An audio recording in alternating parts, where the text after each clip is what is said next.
आज का जो जमाना है वो है सर डिजिटल का, यानी कि सब काम अधिकतर हम डिजिटल करते हैं। इसी तरह से अगर हमें किसी को पेमेंट करना है तो वो भी हम डिजिटली करते हैं, यानी कि फोन पे, गूगल पे या फिर पेटीएम से।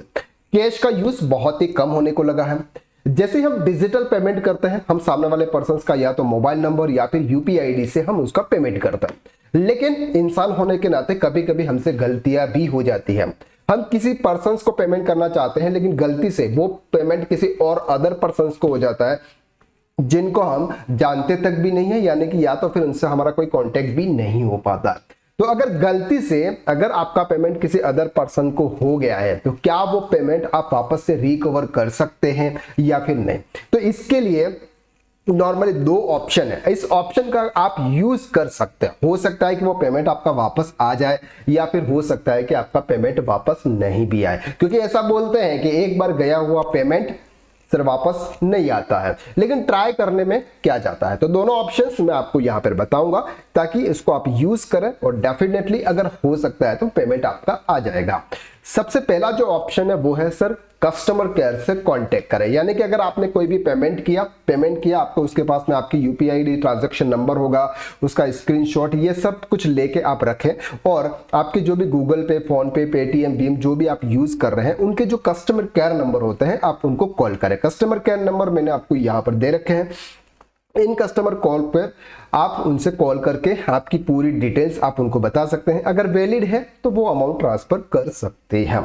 दूसरा जो ऑप्शन है वो है सर एनपीसीआई वेबसाइट। जो एनपीसीआई गवर्नमेंट की जो वेबसाइट है वहां पर आप कंप्लेन कर सकते हैं। कैसे कंप्लेन होगी सर वो भी मैं आपको यहाँ पे बता देता हूं कि आपको क्या सर्च करना है। सर एनपीसीआई सर्च करना है, national payment corporation of India, उस पर आपको क्लिक करना। जैसे ही आप इस पर क्लिक करेंगे यहाँ पर आपको कस्टमर दिख रहा है। कस्टमर में आपको यूपीआई कंप्लेंट नजर आ रहा है। जैसे आप इस पर क्लिक करेंगे आपको एक फॉर्म ओपन होगा।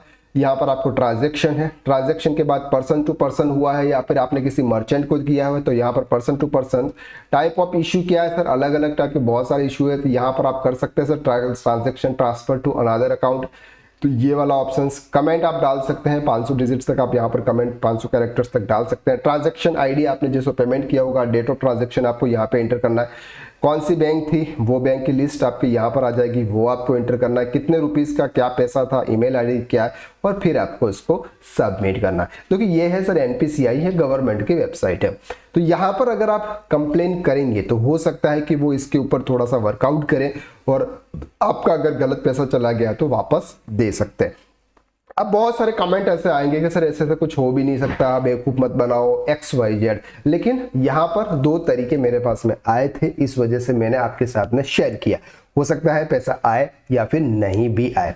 तो नॉर्मली 99% तो सर पैसा नहीं आता है ऐसा मानते हैं, लेकिन हो सकता है कि अगर आपके ऐसा करने से पैसा आ जाए तो करने में क्या जा रहा है। अगर आपका पैसा वैसे तो चला ही गया तो करने में क्या जा रहा है। तो फालतू कमेंट से बचें और एक बात की ट्राई आप जरूर कर लें। आई होप कि इस वीडियो के माध्यम से अगर आपका पैसा आ जाता है तो आप इस वीडियो को लाइक जरूर करना।